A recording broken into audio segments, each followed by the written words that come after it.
प्रांजलिम पुरतस्थितम कृतकार्यम निराकांक्षम ज्ञानापेक्षम महामतिम। अब हनुमान जी की केवल अपेक्षा है तो केवल ज्ञान की है, वो तो रहनी चाहिए।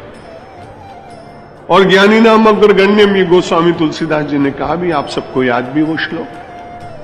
तो ज्ञानियों में अग्रगण्य इसीलिए कि उनकी सारी अपेक्षा अंततो गत्वा हनुमान जी की भगवान के साथ एकाकार होने में। वो बड़ा प्रचलित श्लोक आप मंच पर विराजमान सभी विद्वानों से कई बार सुन चुके होंगे।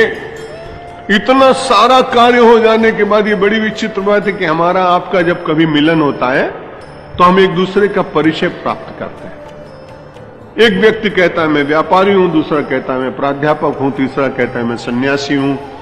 और परिचय पहले होता है, उसके बाद परिचय के द्वारा धीरे धीरे यदि एक दूसरे के कार्य में कोई सहायक हो तो उसकी सहायता ली जाती है। ये बड़ी विचित्र बात हुई। सब कुछ हो जाने के बाद अयोध्या में बड़ी शांति से बैठे हुए हैं।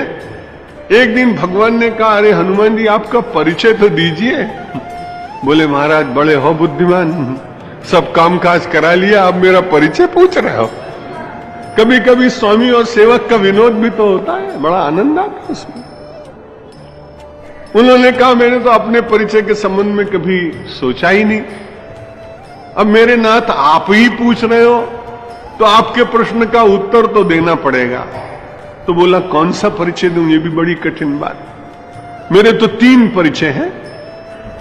बोले तुम्हारे जो परिचय वही परिचय दो ना।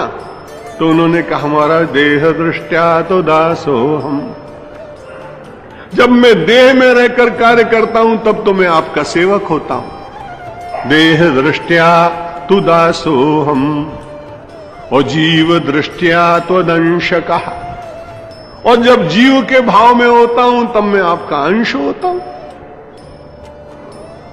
जब मैं सेवक होता हूं तो आपका दास होता हूं, देह में होता हूं तो आपका दास होता हूं।